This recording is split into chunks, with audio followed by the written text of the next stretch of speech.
আসসালামু আলাইকুম বন্ধুরা, আশা করি আপনারা সকলেই ভালো আছেন। দুনিয়ার শেষ সময় ঘনিয়ে এসেছে। আকাশে অদ্ভুত পরিবর্তন দেখা যাচ্ছে। একদিকে মানুষ উন্নতির চূড়ায় পৌঁছেছে, অন্যদিকে পৃথিবীতে অশান্তির আগুন ছড়িয়ে পড়েছে।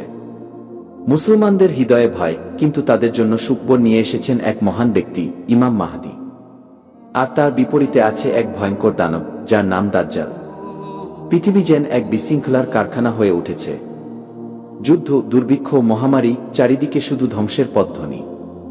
এ সময় মুসলমানদের জন্য এক স্বস্তির সংবাদ আসে। এক রাত্রে মহানবী মুহাম্মদ ইবনে আবদুল্লাহ সাল্লাল্লাহু আলাইহি ওয়াসাল্লামের বাণী সত্য প্রমাণিত হওয়া ইমাম মাহদী আবির্ভূত হন। মদিনায় এক সাধারণ মানুষ নাম মুহাম্মদ ইবনে আবদুল্লাহ স্বপ্নে দেখতে পান ফেরেশতারা তাকে বলছেন, তোমার সময় এসেছে, তুমি মুসলিম উম্মাহর নেতা হবে।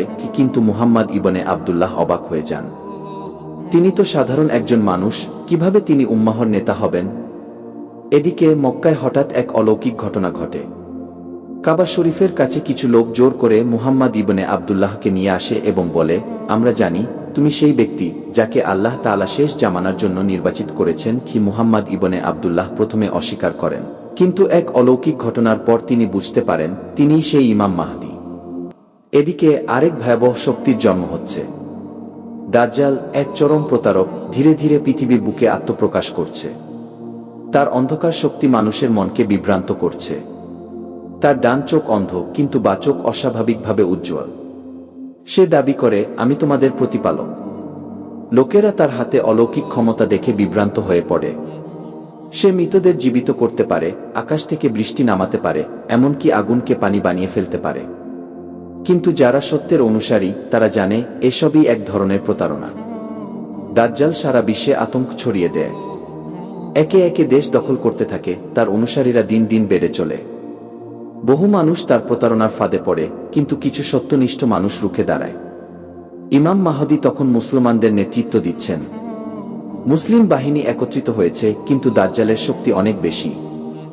অনেক মুসলিম তার ফাঁদে পড়ে গেছে, কিন্তু যারা ঈমানদার তারা ইমাম মাহদীর সাথে একত্রিত হয়েছে। একদিন দাজ্জালের বাহিনী সিরিয়ার দিকে অগ্রসর হয়। ইমাম মাহদী ও তার অনুসারীরা দামেস্কের এক দুর্গে আশ্রয় নেন। চারিদিকে যুদ্ধের প্রস্তুতি চলছে। দাজ্জালের বাহিনী অত্যাধুনিক অস্ত্রশস্ত্র নিয়ে হামলা চালাচ্ছে, কিন্তু মুসলিম বাহিনী ইমানের শক্তিতে রুখে দাঁড়িয়েছে। হঠাৎ এক রাতে আকাশে এক বিশাল আলো দেখা যায়। এক দেবদূতের ঘোষণা শোনা যায়, সহায়তা আসছে, চিন্তা করো না। ইমাম মাহদী বুঝতে পারেন বড় কিছু ঘটতে যাচ্ছে। যখন যুদ্ধ তীব্র আকার ধারণ করেছে, তখনই আকাশ থেকে এক বিস্ময়কর ঘটনা ঘটে। মসজিদে দামেস্কের সাদা মিনারে এক স্বর্ণমণ্ডিত চেহারার ব্যক্তি অবতরণ করেন। তার হাতে রয়েছে রূপার তরবারি, পরনে সাদা পোশাক। তিনি হলেন ঈসা ইবনে মরিয়াম আলাইহিস সালাম। তিনি নামাজ পড়ার জন্য ইমাম মাহদীকে ডাকেন, কিন্তু ইমাম মাহদী বিনয়ের সাথে বলেন, আপনি আল্লাহর নবী, আপনি আমাদের ইমাম হন। ঈসা ইবনে মরিয়াম আলাইহিস সালাম বলেন, আমি তোমাদের সাথে এসেছি সহায়তা করতে, আমি তোমাদের ইমাম নই, তুমি ইমাম মাহদী, তুমি ইমামতি করো। এবার দাজ্জাল বুঝতে পারে তার শেষ সময় ঘনিয়ে এসেছে। সে ঈসা ইবনে মরিয়ামের আলাইহিস সালাম শক্তিকে অনুভব করে আতঙ্কিত হয়ে পড়ে। তার বাহিনী যুদ্ধ শুরু করে, কিন্তু ঈসা ইবনে মরিয়াম আলাইহিস সালাম স্বয়ং যুদ্ধের ময়দানে প্রবেশ করেন। যুদ্ধ তীব্র হয়, দাজ্জাল ভয় দেখানোর চেষ্টা করে, কিন্তু ঈসা ইবনে মরিয়াম আলাইহিস সালাম এক আঘাতেই তার শক্তি ভেঙে দেন। তিনি দাজ্জালকে অনুসরণ করতে থাকেন এবং অবশেষে লুদ গেটের বাইতুল মাকদিসের নিকটবর্তী স্থান কাছে তাকে হত্যা করেন। দাজ্জালের অনুসারীরা দ্রুত পালিয়ে যায়, অনেকেই বুঝতে পারে তারা ভুল পথে চলছিল। ঈসা ইবনে মরিয়াম আলাইহিস সালাম ও ইমাম মাহদীর নেতৃত্বে পৃথিবীতে শান্তি ফিরে আসে। দাজ্জালের মৃত্যুর পর মুসলমানরা পৃথিবীতে ন্যায় প্রতিষ্ঠা করে।